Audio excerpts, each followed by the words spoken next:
nikaamkia siku hiyo mbaya ambayo haijawahi kutokea Ololosokwan, ambayo kwenye saa 12 ilisikika migurumo ya risasi, mabomu. Ni siku mbaya, na hayo mabomu yalifetuliwa karibu na boma langu, maana mimi nina maboma mawili. Kwa hiyo mimi nilikimbia kuangalia ni nini kilichotokea, na wanangu wako wapi, na ng'ombe zangu na mali yangu iko wapi. Ndio iliyonipeleka pale. Lakini kwa bahati mbaya, maana nilitoka kwenye boma langu la kwanza ambayo nilala Mairowa, nikafika pale saa 7. Wakati yani nafikia karibu na boma langu, hata nimepita karibu kama mita 300 la kondoo, basi ndio nikakumbana na gari la jeshi ambayo limeshona wanajeshi, magari mawili kwa amaki hivi. Nianza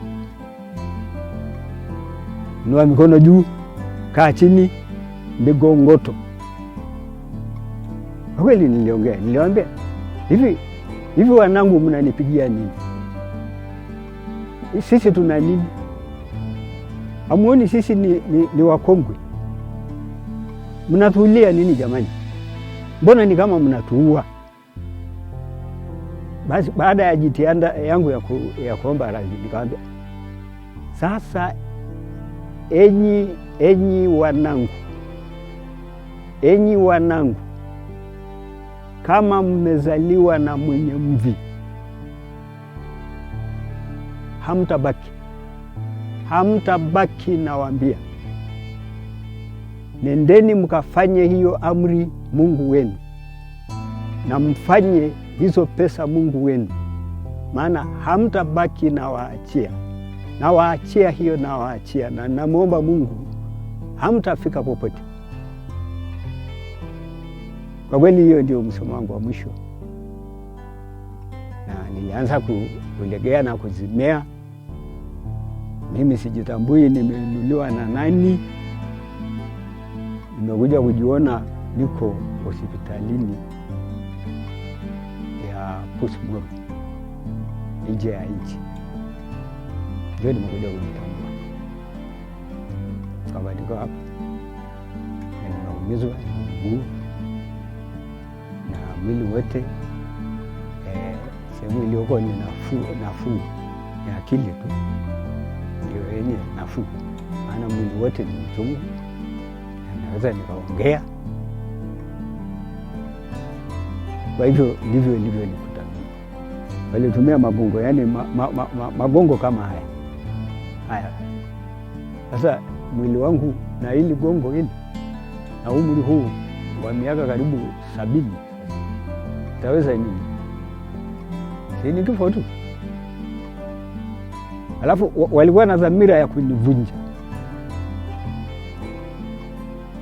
maana hawakunipiga sehemu, walinipiga hapa kwenye magoti haya, magoti yote mawili. Alafu kwa kisirani alionayo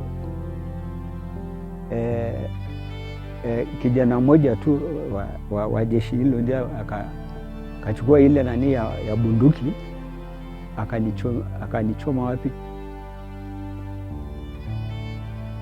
Akanichoma hapa. Ambayo ndio imekuwa kisirani, ndio imekuwa balaa. Yaani mshipa ulioko hapa unaanzia kwenye ule mguu na kufika hapa. Na ndio imenileta karibu, nimeenda Ololaimutia, nimeona hainisaidii. Nimeenda hospitali mwingine iliyoko pale nikaona hainisaidii. Nikapita tena hii ya Tenek, nikaona hapa kwa kweli simudu gharama hii. Nikija nikatajiwa hii wanaweza wakanibomoa huu mguu na kunivunja. Ndipo nikaja kupata hospitali moja iliyoko hapa duka moja. Nimekuja hiyo hospitali na walinisaidia, na ni wazuri, maana ni wataalamu wa mifupa. Wamenipa dawa na wakanipiga sindano kila baada ya wiki 2 na 10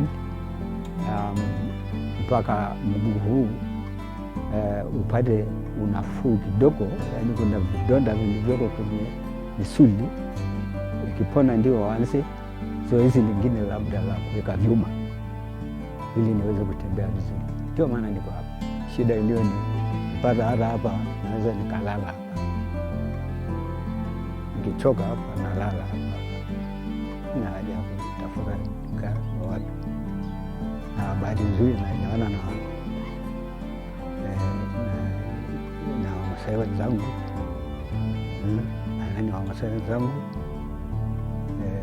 Kwa hiyo ni jinsi nao walio na huruma, wananipa mahali pa kulala, nalala. Sehemu hii ilikuwa na mgogoro mkubwa sana. Pasipo uhamasishaji ya kueleza ile eneo inatolewa kwa nini. Yani ni kwamba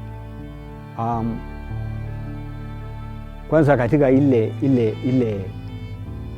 yani udanganyifu au mtu kudanganya,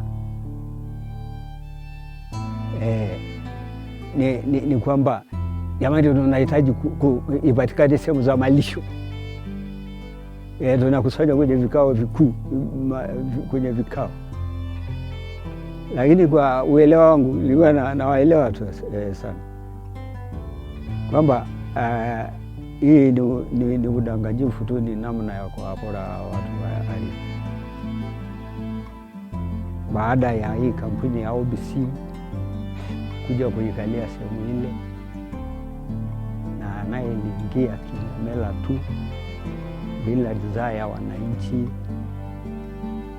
maana maombi yalikuwa yamekataliwa, na mwisho wake ilikuja kutambulikana kwamba mbunge aliyekuwepo kwa wakati huo ambaye alikuwa anaitwa marehemu Kaura ndio alizilazimishwa kwa mtutu kusaini ile ardhi ile iwe kitalu ya wanyama, na ilikuwa inajulikana kama kitalu cha wanyama, lakini ndani yake haikuwa kitalu cha wanyama. Walioelewa walikuwa wanajua wanafanya nini,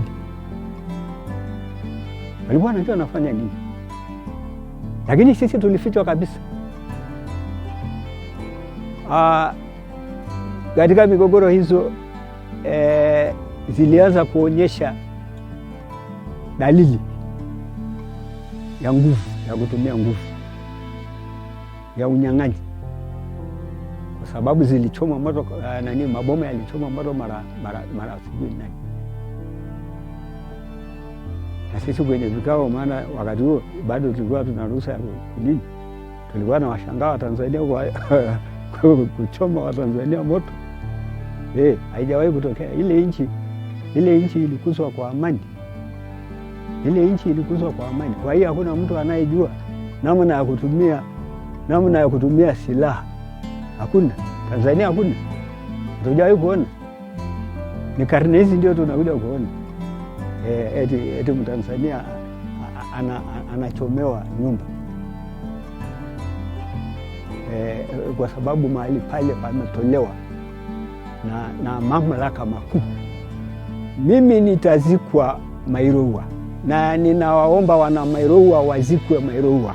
Hakuna mtu atakayetoka pale, wote watazikwa hapo kwenye ardhi ya Mairowa Ololosokwan. Nitazikwa hapo, na hakuna, na wasihi na nawapa osia,